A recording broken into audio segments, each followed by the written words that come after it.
Welcome to the Daily Objective. These days, with the things that are happening in Afghanistan, the question has come back: what is the case with radical Islam and what is the role of the West? So there are many people who claim that we have created this mess, and because we've created, now we have to solve it. Whereas other people are saying that, no, the problem is not that we created the mess, but that we don't understand the nature of the phenomenon we are facing. We don't understand really what radical Islam is about, and therefore we're not in a position to deal with the phenomenon. So today, I'm so happy that we have with us Yasmine Mohammed. Yasmine is an author, an educator, a human rights activist. She's the author of the book Unveiled: How Western Liberals Empower Radical Islam. And Yasmine, you've been someone who you have experienced in your personal life the impact of an ideology and a religion that are oppressive, and you not only had the bravery to escape it in terms of pursuing your life and pursuing your happiness and getting rid of this environment and these ideas, but also now you campaign in favor of making possible for more and more people to get rid of this oppressive environment, this oppressive ideology. So let me start with this question.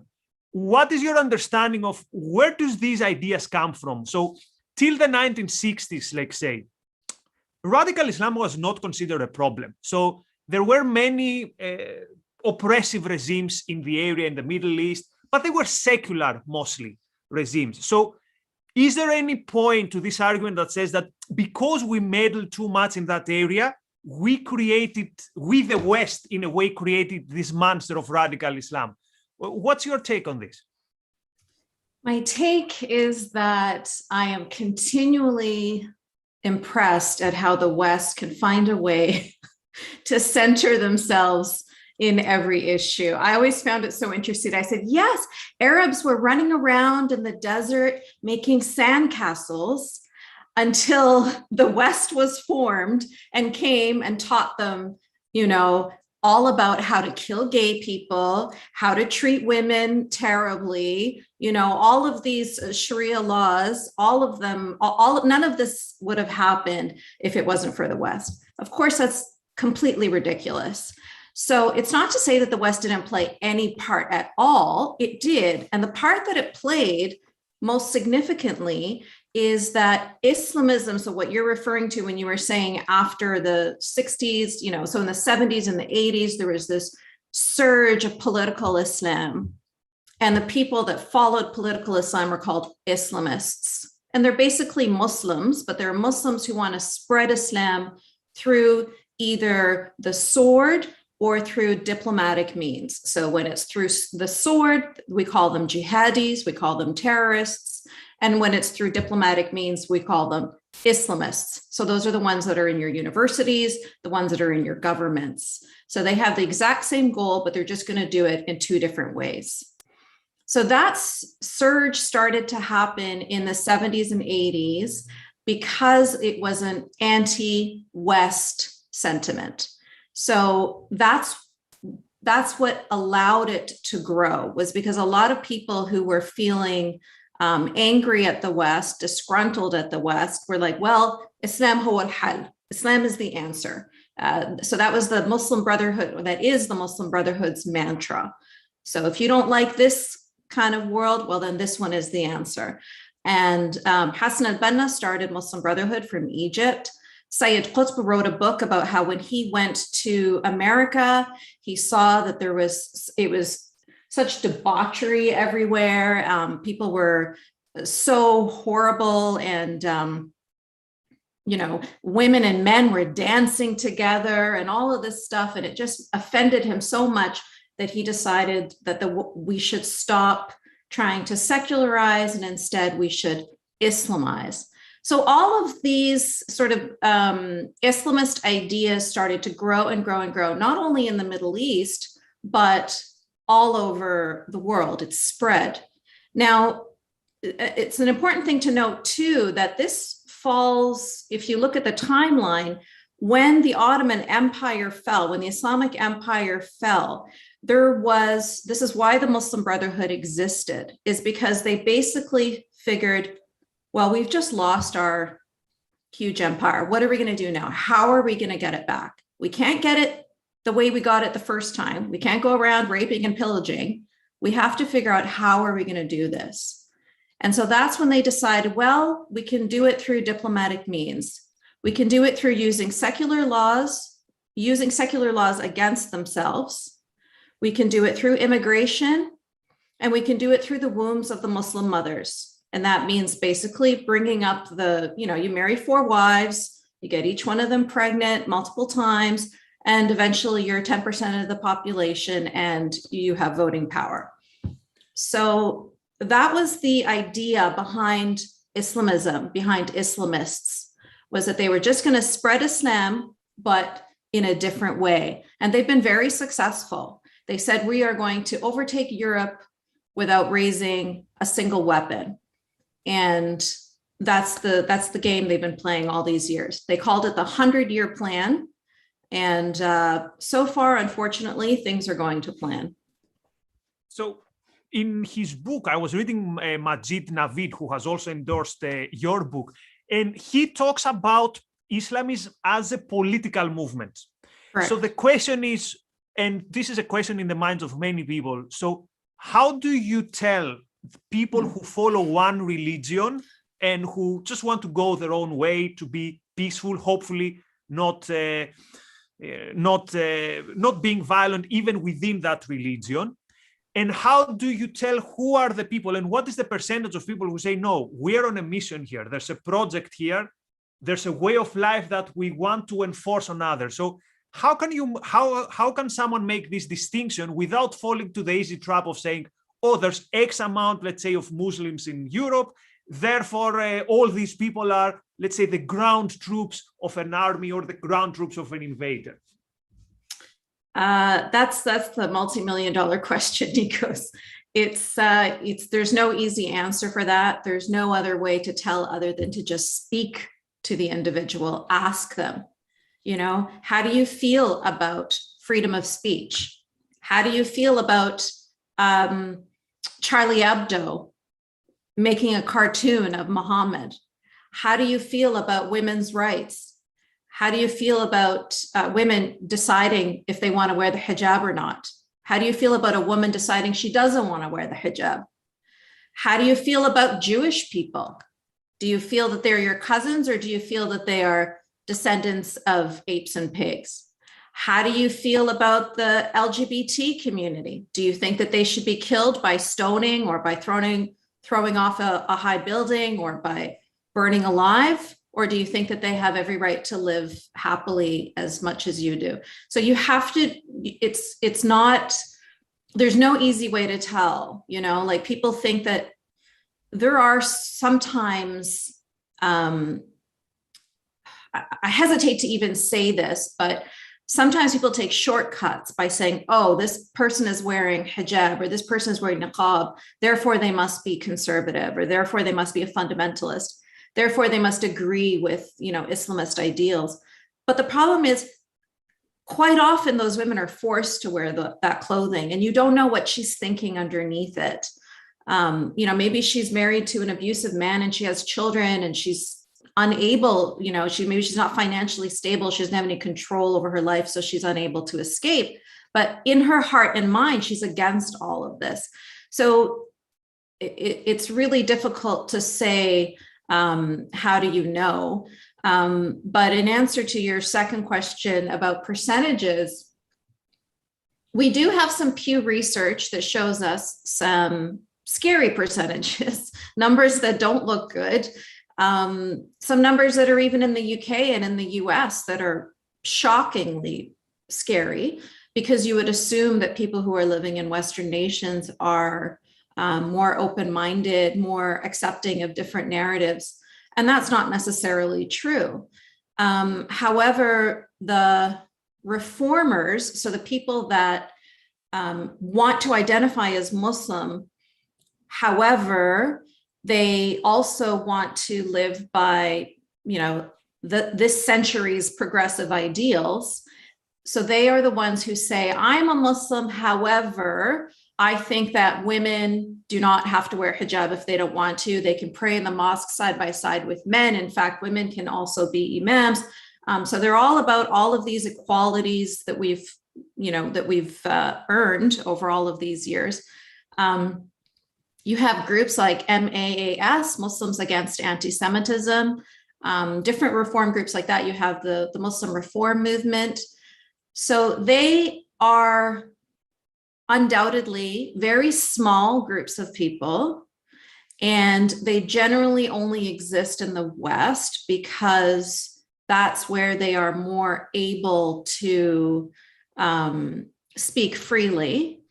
But they do exist in the Muslim majority world as well, but they maybe don't get as much publicity, or they're not able to convene and stuff like that because it's a lot more dangerous. But you do hear scholars every now and then, or thinkers or political pundits, or on Kuwaiti TV or Egyptian TV or something like that, pushing for some more progressive ideas within Islam. But they are very few and far between. Yasmine, because you mentioned, for example, freedom of speech. The problem is it's difficult as, let's say, a society to make the confident case, to go to a community or to someone who says, I feel oppressed. It's difficult to go to them confidently and say, stand up for free speech, when we are not convinced about free speech, when we are not convinced, for example, what does it mean that your life is yours? What does it mean that you don't belong to the group, you don't belong to your religion, there's not this dogma that you have to follow? We see more and more quasi-religious behaviors in the West. You can't say that, you can't criticize this group. So this makes it more difficult. And I want to ask you about what you think is the best way of activism to approach this community. But before that, I want to ask you one more question, because you mentioned the Muslim Brotherhood. These days, we see more and more of these regimes that in the past, there have been many claims that they actually fuel the fire of Islamic fundamentalism. Saudi Arabia is an obvious example. That they say, oh, we're not anymore this. We don't anymore support the Muslim Brotherhood. Or you have, for example, Iran saying, no, we don't support terrorists and all that stuff. So what is the role of these big countries, of these big actual political regimes in fighting radicalism? Because again, the pragmatists will say we need to be on the side of the Saudis because they keep them under control. Whereas others are saying, no, they are the ones who somehow they've created this fertile ground for Islamic fundamentalism to rise. So what is your take in terms of how should one deal with such regimes that on the one hand are indeed oppressive, but the other side says, yes, but if it were not for these regimes, then Islamic fundamentalism would be even worse. Yes, and the most, glaring example of that is Iraq. So we had Saddam Hussein, he was a horrible dictator, absolutely repulsive. But what happened when he was removed is we had ISIS. So that is unfortunately the story of the many countries in the Muslim majority world. Those are your options: horrific dictator or horrific jihadis. And Libya is another more recent example. Libya is another one. Yeah. Syria was almost another one. So yeah, it just keeps on repeating itself. And you see situations, it's disheartening. But this is the thing, is these countries don't know democracy. They don't know freedom. They don't know what does it mean to vote. They value, there are statements like a woman will say something like, a man is not a man unless he beats his wife. They find that this aggressive, what we in the West call toxic masculinity, they admire that. And they think that that's the way a leader of a country should be, If that's why they like Trump. A lot of people like Trump in the Arab world, because they feel that a leader should be, very direct and tough and they have no respect for the wishy-washy politicians that we normally have in the West. So it's a different mindset. I really truly believe that the answer to all of this, number one, is secularism, so separation of mosque and state, because we have way too much Sharia in 50 Muslim majority countries. Sharia is involved in the government, like in the laws, in education and media, all over. It's constant, Islamic teachings. And the first thing is secularism, separation of mosque and state. And the second thing is education. So not just,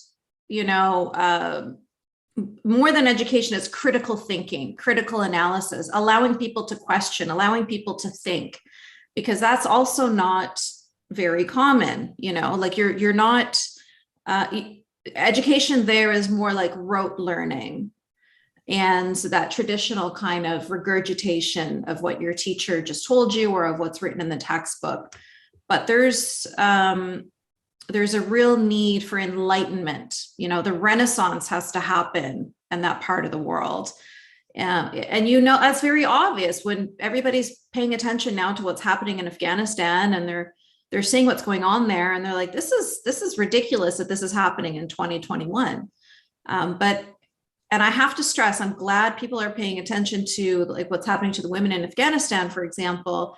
But we can't forget that very similar things are happening to women in many Muslim majority countries around the world. You mentioned Iran. Absolutely. Women are thrown in prison in Iran if they refuse to wear hijab. You mentioned Saudi Arabia. Of course, Saudi Arabia still has guardianship laws which restrict women.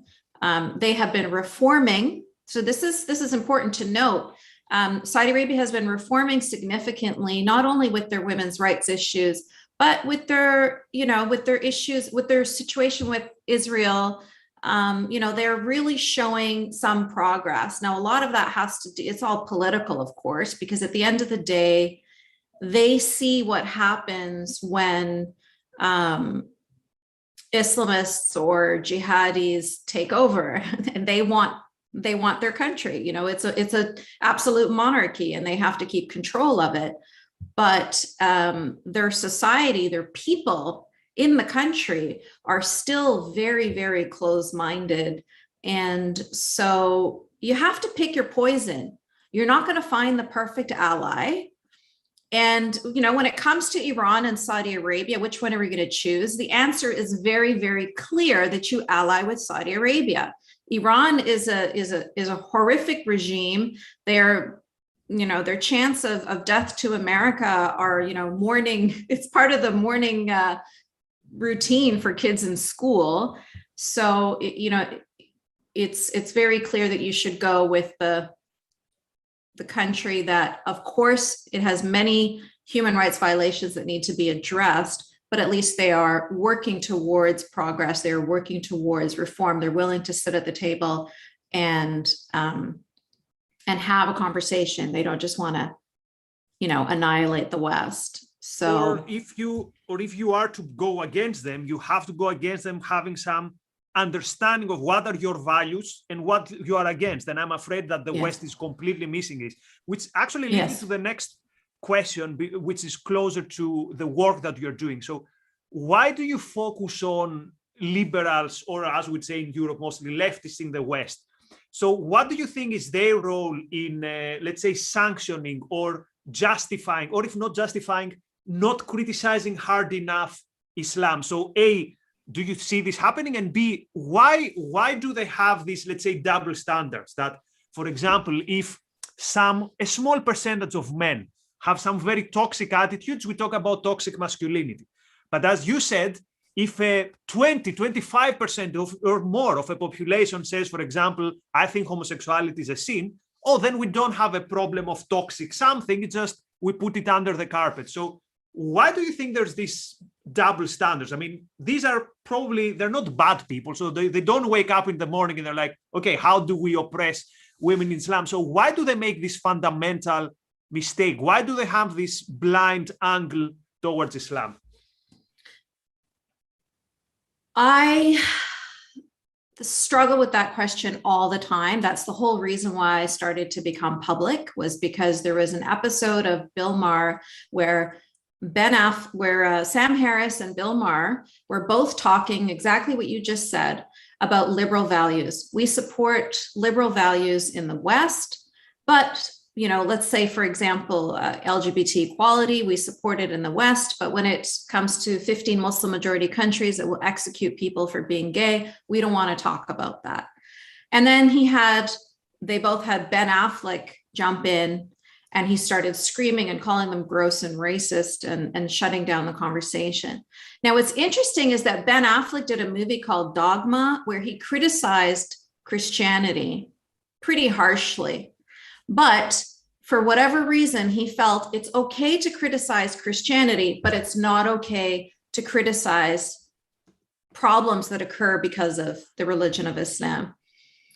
And that double standard, that hypocrisy is such a betrayal to people who are fighting for their freedom. Because why is it that if you are coming from a Christian perspective, you're allowed to fight for your rights, you're allowed to fight for freedom of conscience, you're allowed to fight for equality?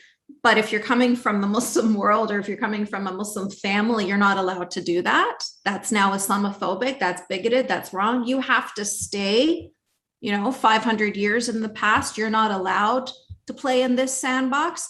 This feminism is only for Western women. It's not for you. You have to wear the hijab. In fact, we're going to make a little hijab for Barbie. We're going to put the Nike swoosh on a Barbie. We're going to put Barbie on the cover of, hijabs on the cover of magazines, on the cover of Vogue, on the cover of Elle, on the cover of Sports Illustrated. We're going to celebrate this tool of oppression that gets women attacked with acid, that gets women thrown in prison, that gets women killed. We're going to celebrate that and put that on the cover of our magazines. They would never do the same thing when it comes from a Christian context. They would never take Mormon underwear and put it on the cover of Sports Illustrated. Nike would never put their swoosh on Mormon underwear. So these people that supposedly their values are to be anti-racist, their values are to be progressive, they are acting exactly the opposite. Because they're saying, we will support you, who comes from the West and who comes from Christianity and who comes from, who has white skin, basically, but we're not going to support you, who comes from the Muslim world, who comes from Islam, and who has darker skin. So they can preach all they want, one thing, but their actions show something the exact opposite. Now, you said they're good people, and they probably are, but they're incredibly stupid, first of all. And second of all, they're cowards. And I can say that after all of these years of my activism because I'm frustrated. I'm over it. I'm tired. I have seen girls in the UK by the thousands being raped in rape gangs. Nobody wants to talk about it because their rapists are Pakistani Muslims. So you had journalists trying to talk about it. They were silenced. They lost their jobs. Politicians who tried to talk about it were silenced and lost their jobs. And this was allowed to go on for years and years and years. So if the perpetrator is American or Israeli, everybody has something to say about it. Everybody has an opinion. Everybody is paying attention. It's not that they care about the victim, it's that it's an opportunity to bludgeon the perpetrator, that's fantastic. But why don't you carry that on? What about when the perpetrator is a Pakistani Muslim? Now, all of a sudden, rape is not a problem. We don't want to talk about it anymore, right? What about when women are being raped or whipped and killed over a cloth on their head? No, we can't talk about that now because that would be Islamophobic. That would be racist. So that's the problem, is they are not consistent in their values. If your value is to care about something, then you have to care about it, whether that value is being attacked by a white man or by a man from the Middle East or by a man from, South Asia. It doesn't matter. And the problem here, Yasmine, the problem I see is that I think that the anti-racism in the West is actually shallow. which means we parrot it as a dogma, but we don't really understand it. And we can't understand because we're not allowed to discuss this. So, for example, if you say there's only racism if one race does it, then this means you don't understand the phenomena well. And because we can't discuss these things, we cannot even see the obvious, what you said. Wait a minute. We talk about objectification here, which is, okay, not good. And here we really have murder and rape. But you can't draw the conclusions that, yeah, people have rights. People have the right to their life. This is the fundamental. That your life is yours. And again, what you did was so brave. First of all, because you said, no, I have to live my life. And I'm going to leave this behind. But all this in the West is too simple. So I think the same people who are advocates for these rights, if they were born in the 50s, they would be social conservatives because they don't really understand this. They just parrot whatever is the fashion. But let me end with, for me, the most crucial question and the thing I admire most in you, which is the bravery that what you took, that what you do take. So quite often these days, we talk about cancel culture, and we're afraid to talk openly because someone on Twitter, might talk bad, or even worse, they might go to our boss. I mean, I work in the academia and I'm quite sensitive in this because it's a sensitive environment. But here you are taking a stance that I'm sure, and other people like you have taken the stance with an actual risk to their physical health, to their life, actually. So how do you get this bravery? Okay, put simply, what would be your advice to people who say, you know what, shall I speak up? I'm a bit worried. I don't want to rock the boat. I don't want to get canceled. So what is, let's say, your bravery recipe to these people? Well, it's not easy, but in my case, the reason why I started to become public and I started to become more vocal was because I was receiving messages from all over the world. I mean, people in Bangladesh were chopped with machetes in the streets because they were believing in liberal values. They were believing in equality. People in Saudi Arabia get whipped by their government for talking about liberal values. A kid in Pakistan was beaten to death by the students that lived with him in the dorm of his university because he was asking questions about Islam. So even though I was very, very scared to speak up for a long time, mostly because I was worried about my daughter. And, her father is a member of Al-Qaeda. He's in prison now, but I don't know where his friends are. I don't know how big his support system is. And so we had to live in hiding for a very long time. I was very scared. We changed our names. We moved often. But eventually I realized that despite all of this fear that I was living in, I was actually privileged. I'm actually lucky to be in the West. So I felt like I had a responsibility to speak up. I was compelled to speak up because of so many other people that truly cannot. And so that's what propelled me. Initially I was going to write my book anonymously. I wasn't going to ever show my face or ever do any interviews or anything like that. But just writing my book anonymously, I used to post it on Tumblr, and the messages I was receiving constantly, it took me out. I was agoraphobic. I was suicidal.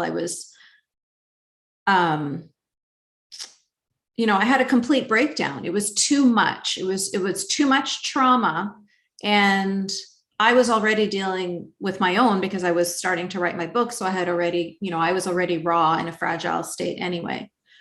And that's why I started my organization, Free Hearts, Free Minds, which offers psychosocial support to people who are living in Muslim majority countries and who need that kind of support to overcome their religious trauma.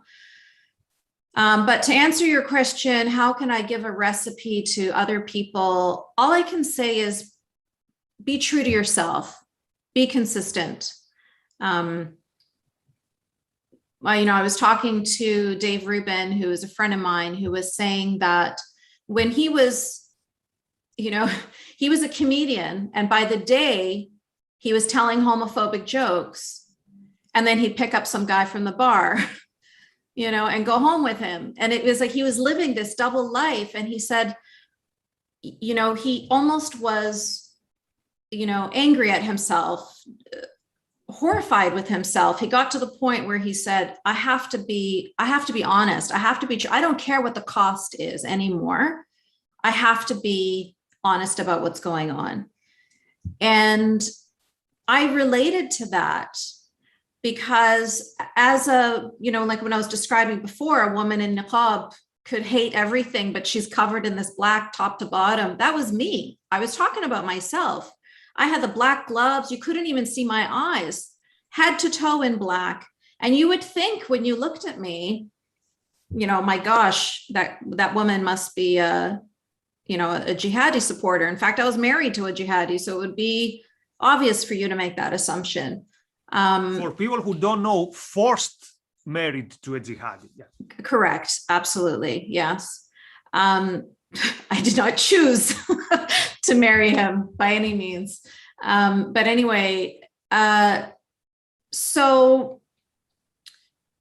I think that the answer to the recipe is to just be true to yourself, to be honest, living that double life that I was living that double life that Dave was living. When you see things that are happening, you want to express yourself and you bite your tongue.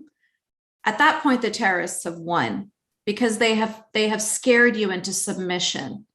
And that is what propels me the most now, is because as soon as I start to feel nervous about, oh, should I say this? Is this a little too much? Then I'm going to say it. Then I push myself to say it because nobody is going to silence me anymore. They've done that for enough of my life. And I know enough people on this planet are being silenced all over. And so if I am lucky enough to be able to speak, I have a microphone, you have been generous enough to invite me here. So I'm going to take that opportunity to say what millions of people want to say. It's what you said. Speaking the truth is actually it's in your best interest because you're honest to yourself. And what do we earn if we don't do it? So it becomes worse. So then in 5 years, we're in an even worse situation. So, but I want you to know that I have so much respect for this. And when you put it this way, it sounds so silly that the rest of us are worried, oh, that friend of mine is going to get offended, or what is my boss going to say? No, exactly. We have to talk because otherwise we are guilty, first of all, to ourselves. So let me go very quickly. There's so many super chats of appreciation. Great guest. You're a hero. Thank you, Yasmine. Boris says, the elephant in the room is that the police in civilized countries is ineffective. Nobody wants to die like Charlie Hebdo. And I would say no one wants to die for them to be thrown under the bus. Remember Charlie Hebdo? Initially, the Swiss Army. Month after that, they kind of had it coming. Horrible. Jonathan's Jasmine is a tremendous hero. Brian, thank you so much. So many people with appreciation. And Yasmine, thank you so much. You also have our appreciation. So again, the book is Unveiled: How Western Liberals Empower Radical Islam. And check out Free Hearts, Free Minds, the organization that Yasmine just mentioned. Also, Yasmine, you've been in long-form podcasts with Sam Harris, I think 3 times with Dave Rubin. So people, you can go and check there more of Yasmine. So any parting words on the work you're doing, maybe what's the next project, or how can people keep in touch with your work? You can follow me on Twitter, Yasmine Mohammed. I'm also on Facebook, and I'm also on Instagram. And I am starting a brand new podcast, which I'm just in talks right now with trying to get it going. It's going to be called Forgotten Feminists, and it's going to be me speaking with different women from around the world, talking about their stories of overcoming. I feel like I've told my story a gajillion times, but there's so many other voices that need to be heard. And so I want to give them an opportunity to also tell their stories. That sounds great. And once again, thank you so much, not only for showing up to our podcast, but also for the work you're doing and for reminding us that bravery is something that it's not like, oh, okay, now I have to be brave. No, I don't even want to say a duty. I don't like the term. It's be yourself. Be brave means be yourself, stand up for your values. So that's my biggest takeaway. So people, we're going to be in Clubhouse for around 20, 25 minutes. You can join us there. Once again, thank you, Yasmine. Thank you, everyone. Bye-bye.